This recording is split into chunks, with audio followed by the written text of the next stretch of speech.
Welcome, everybody, to another episode of Crap or Craptastic. I'm Brian West. And I'm Ryan Thompson. And tonight we are going to be checking out a movie that was ravaged by the critics. But we're going to find out whether or not it should be loved by the fans. Kingsman, The Golden Circle, the follow-up to the original Kingsman movie that came out a few years ago, is the movie we're going to be discussing tonight. This is... we're going to give you some spoilers. It's not completely spoiler-free, but it has been out for a while. I believe it's available to stream right now on HBO.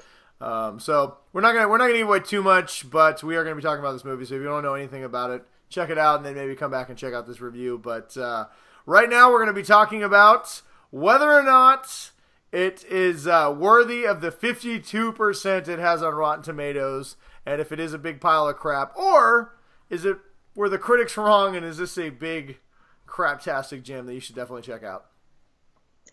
Yes, well, it's like you said, this is the follow-up to the original Kingsman movie that was, I think it kind of took a lot of people by surprise. Like, they weren't really expecting it to be as good as it was.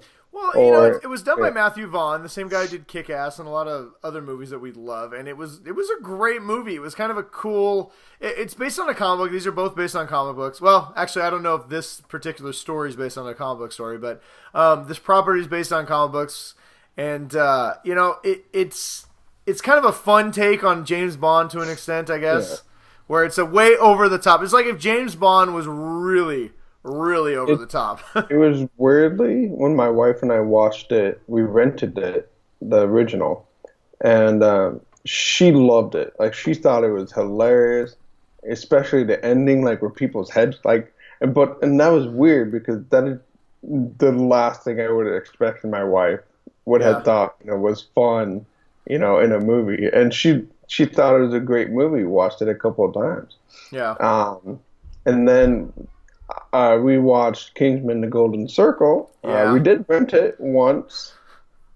It's, here's the thing. The first Kingsman movie had a charm to it that, like you said, we didn't expect it, right? And it was just established characters. It was a well-done movie. It had some amazing action sequences. It was definitely an origin story. Kind of told the story of Eggsy and gave us some great characters and some really good drama. That was just, and like I said, there was some crazy over-the-top moments, like when everyone's head exploded and it was like confetti, and they did funny like music to it. It had a charm. The second one just did not have that same charm. I mean, loosely, this movie follows the same characters that we know and love, Eggsy and the Kingsman, basically fighting another crazy over-the-top supervillain who is using narcotics and drugs to poison the entire world because she believes that drugs should be legal and everything needs to be the 1950s or something again. Yeah, she has a strange what was her name? Who played her character? God, I can't remember her name. She had like a strange Juliana Moore. She plays Poppy, the evil queenpin who has made more money than any female in history, but she can't legitimize herself because she does it through drugs. And so she wants to legitimately become a businesswoman. So she wants the president to make all drugs legal, right? Or she's going to kill everybody. Yeah. I mean, it's the basic premise of this. Now, listen, The Kingsman is a story, is a franchise that lends itself to crazy, over-the-top villains. Yeah. I mean, the last one was Samuel L. Jackson, who was like an evil, like Google, kind of evil Apple, like, evil Stephen Jobs. Like Google said, we will not be Steve evil. Jobs. His was, I'm going to be evil as fuck. Yeah. Basically. Yeah, I mean, he wanted to he was like good. He did a lot of things for the world, and he's just like, man, I'm tired. I'm going to run the world, right? And and honestly, there's kind of the same message with this. I mean, Juliana Moore is one of those really evil characters who, she has a valid point. Like, I mean, and we got to see like an American version of the Kingsman. Yeah, so we get the Statesman in this, which is kind of cool. But it was just so over the top. I mean, that was kind of what it wasn't even that was just over the top. So here's the thing. I enjoyed this movie for the most part, but the fine line that it walked between being like a bad movie and a good movie, like it jumped back and forth a lot in this movie. Yeah. It just did not have the same charm. The the Statesmen were not nearly as cool as the Kingsmen. And I kind of had an issue with the fact that the Kingsmen were really cool in the first movie, but they almost made them like incompetent in this movie, where the Statesmen were just infinitely better. But then Channing Tatum's character like shows up, is awesome, and then immediately gets taken out of the picture. Yeah, and just the whole Statesman thing kind of bugged me because, well, first of all, they didn't.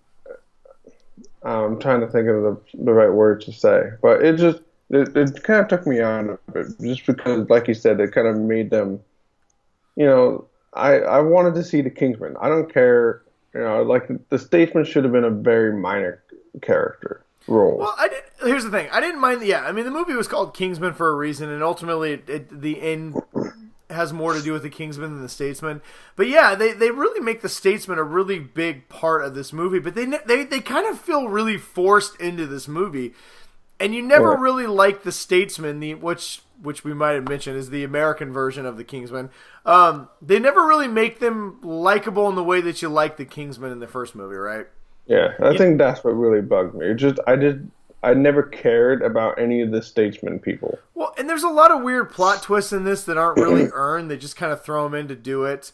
There's some touching moments where there is a few characters that die that you don't expect to. That there is some real, I don't want to crap all over this movie because I actually, for the most part, enjoyed it because there are some really good moments in this. There's an end kind of slow motion fight scene with Exy and God, what's his name?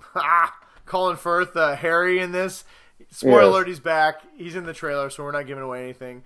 I kind of like how the campy way that they just brought him back. I like how they kind of retcon that whole thing, but it still has the same camp and goof that the first one had that I enjoyed, but there's a great scene at the end where the slow motion working together, fighting off bad guys is really cool. But, like, to your point, there is this weird, like, 1950s thing with these robot dogs and this Elton John cameo that makes no goddamn sense at all. The whole Elton John thing was just really fucked up, kind of. I feel like Elton John called Mathew Vaughn and said, I really like Kingsman. If you ever make another one, I want to be in it. And they just made this whole reason for him to be in it. He just instantly regretted it. The movie took itself seriously, even though it was camp. I feel like this movie almost becomes slapstick. And what was the purpose of Halle Berry? I mean, well, she was the Statesman version of Merlin, and I didn't mind Halle Berry in this movie. I mean, I thought she was fine, but her character was 100% forgettable. She just honestly, of all the things that didn't work in this movie, her character to me is honestly so low on the like things I'm complaining about in this, which is weird because, like I said, I did for the most part enjoy this movie, but it was weird. It was not nearly as good as the first one. It's strange. The whole movie's strange, and there's a weird. So I know in the first movie there was a lot of people who were very like. There's a shoehorned in segment where the Swedish princess gets kidnapped by Samuel L. Jackson, and she runs into Exy, and she tells him that like if he saves the world, he can stick it in her butt, right? It's this weird kind of shoehorned in scene at the very end of the movie. He goes back and sticks it in her butt, right? So it's just kind of this weird like, all right. But I kind of liked in the second one, those two are together, and they actually have a real relationship, and they care about each other. But then they try and shoehorn in another one of those weird scenes that doesn't work nearly as good, where they have to finger a girl to stick like a tracing chip, microchip thing, like a tracking. Yeah, chip. they have like a little mini condom that he's got to stick in her vagina, and like they show the whole scene, and it's just weird. Like it's just where the first one, like, okay, is it kind of gross? And I can see how people had complaints with it. Yeah, sure, I guess. But at least it was kind of fun. This one just seemed really weird. Like it was like, all right. I don't know. Yeah. There was a lot of strangeness about this. So I mean, whatever. Is there anything else you want to talk about, or should we just give our rating on this thing? I'm ready to give my rating. Honestly. All right. Do you want to go first, or should I go first? What do you want to do? I'm going to give it a rating of it's crap. I don't think I watched it the one time. Yeah. I would rather not have watched it and just stuck with the Kingsman. as being like the only thing I knew about. If you have a choice, definitely watch the first one. I'm going to go a little bit different. I know I spent a lot of time crapping over this movie, but there is some stuff in this. This is really good. The relationship between Eggsy and Harry, I think, is genuine. It carries over from the first movie, and I think those two, when they're on screen together, when Eggsy, Harry, and Merlin are all together, you have legitimate chemistry, and I think they have some great scenes together. I think there's a lot of fun to be had in this movie, but I definitely think it deserves its 52% rating on Rotten Tomatoes. That being said, I'm going to say this is craptastic. It's not a craptastic gem that you should go out and buy, but I think I think there's more to enjoy in this movie than not, but it's not nearly as good as the first one. So to Ryan's point, if you have a choice to watch one of them, watch the first one. But I'm going to say this movie's craptastic. It's not great, but it's not crap. So we can only go one way or the other. I enjoyed more than I didn't, so I'm going to say it's a craptastic movie. Check it out. Ryan says it's crap. Pass, and go watch Kingsman. Pass. All right, guys, until next time, thanks for joining us. Stay awesome, everybody. Stay nerdy.